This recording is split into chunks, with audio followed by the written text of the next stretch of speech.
El término enajenación expresa el hecho, o supuesto hecho, de que alguien pueda estar, en lugar de en sí mismo, en alguna realidad ajena a él. De esa manera, se entiende que la persona esté enajenada. Se trata de una traducción literal de varios términos de otros idiomas que expresan el concepto de hallarse en una realidad ajena. Hay que decir que, en el campo filosófico, se ha utilizado con frecuencia otros términos, como es el caso de alienación o de la expresión estar alienado. Tiene su lógica, si tenemos en cuenta la etimología de la palabra. El vocablo alius, que significa otro, diferente. Por lo tanto, en origen estar, o hallarse alienado es estar o hallarse en otro, entendiendo por este otro algo ajeno. El diccionario de filosofía, de Ferrater Mora, prefiere el término alienación en sentido técnico, dando la razón de que así se distingue del uso de enajenación como locura. Me referiré al término alienación, aunque luego con Fromm recuperaré el uso de enajenación, según las traducciones de sus textos que tengo. Hegel, en Fenomenología del Espíritu, se refiere a la conciencia de sí como naturaleza dividida, aludiendo a un alma alienada que es la conciencia infeliz. Para Hegel, la conciencia puede experimentarse como separada de la realidad a la cual pertenece, por lo que se produce un sentimiento de desgarramiento y desunión, un sentimiento de alejamiento, alienación, enajenamiento y desposesión. El término alienación alude a la mencionada desunión, separación, de sí, y alejamiento, de sí. Hegel pensaba que la conciencia no puede persistir de manera indefinida en el estado de desunión y desgarramiento, por lo que procedía finalmente a una reunión y una reapropiación. En sentido hegeliano, la alienación es una forma de alteración. Sin embargo, en un sentido muy general, la alienación o enajenación puede entenderse como un estado en el cual una realidad se halla fuera de sí, en contraposición al ser en sí. El ser en sí tendría que ver con un estado de la libertad en sentido positivo, no como liberación de algo, sino como liberación para sí mismo, como autorrealización. El concepto hegeliano de la alienación influyó, como es evidente, en Marx. Sin embargo, el sentido que Hegel le daba era excesivamente metafísico, espiritual y abstracto para el autor del Capital. Marx se interesó por el aspecto concreto y humano de la alienación, y trató en primer lugar el problema insertado en la cultura. Influido por Feuerbach, lo trató luego en un sentido natural social, pero particularmente importante resulta la alienación del hombre en el trabajo para Marx. Según el alemán, la separación entre el productor y la propiedad de sus condiciones de trabajo constituye un proceso que transforma en capital los medios de producción y a la vez transforma a los productores en asalariados. Según esta visión, es necesario liberar al hombre de la esclavitud originada por el trabajo que no le pertenece, sería el plus del trabajo, gracias a una apropiación del trabajo, y así el hombre cesará en su estado de alienación y alcanzará la libertad, que coincide con esa apropiación. Se han dado varias interpretaciones de la idea de alienación en Marx, destacando sobre todo dos: la subjetiva y la objetiva.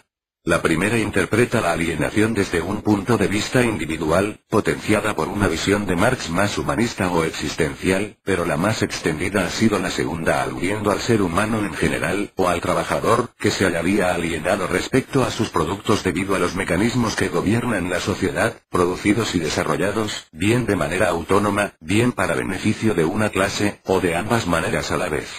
Fromm, y otros autores, insisten en los aspectos más humanistas de la visión de Marx, interpretando la liberación en sentido amplio, incluso en esta visión más objetiva. En cualquier caso, puede decirse que en el sistema de Marx, en sentido general, se llama enajenación al estado del hombre en que sus propios actos se convierten para él en una fuerza extraña, situada sobre él y contra él, en vez de ser gobernada por él. La alienación puede interpretarse también desde otros puntos de vista, como son el psicológico, el existencial o incluso uno de carácter más general. Incluso en el aspecto psicológico, la alienación aparece como una separación, o sentimiento de separación, del hombre respecto a su trabajo. En cualquier caso, estamos hablando de un concepto amplio que tiene mucho que ver con lo económico y lo psicológico, aunque resulte difícil reducirlo a uno de estos factores. En estudios sociológicos del comportamiento de grupos, se emplea el concepto de alienación para designar el grado de desarraigo de un grupo respecto a otro. Por ejemplo, la alienación de los jóvenes respecto a los adultos, o la de un grupo oprimido respecto a un grupo opresor. En esos estudios, son un factor importante las instituciones sociales, tanto las reconocidas legalmente, como las manifestadas a través de costumbres, usos, formas lingüísticas, etc. Fromm, en Psicoanálisis de la sociedad contemporánea, elige el concepto de enajenación, insistiré en la sinonimia con alienación, como punto central desde el que analiza el carácter social contemporáneo. Como ya he insistido en otros textos, el gran efecto del capitalismo sobre la personalidad sería el fenómeno de la enajenación. Tal y como la define Fromm, la enajenación es un modo de experiencia en que la persona se siente a sí misma como un extraño. No se siente a sí misma como centro de su mundo, la persona enajenada no es creadora de sus propios actos. Muy al contrario, sus actos y las consecuencias de los mismos se han convertido en amos suyos e incluso es posible que los idolatre. Es más, Fromm quiere observar un sentido mucho más antiguo al aquí expuesto sobre enajenación o alienación, y lo hace coincidir con lo que los antiguos denominaban idolatría. Las religiones acaban convirtiéndose en idolatría, al igual que el culto sumiso a un jefe político o al Estado. Los jefes y los estados son lo que son, en gran medida, por el consentimiento de los gobernados. Acaban convirtiéndose en ídolos, si el individuo proyecta en ellos todas sus potencialidades y los adora, esperando inconscientemente recuperar parte de esas potencias mediante la sumisión y la adoración. Del mismo modo, la idolatría o enajenación puede producirse, no solo en relación con otra persona, también en relación con uno mismo. La persona que se somete a sus pasiones irracionales, como es el ansia de poder o de riqueza, se convierte en la esclava de un impulso parcial que actúa en ella, que se proyecta en objetivos externos y por el cual está poseída. En todos estos casos, las acciones de la persona no son suyas, aunque exista la ilusión de hacer lo que quiere, se ve arrastrada por fuerzas independientes de ella que actúan contra su voluntad.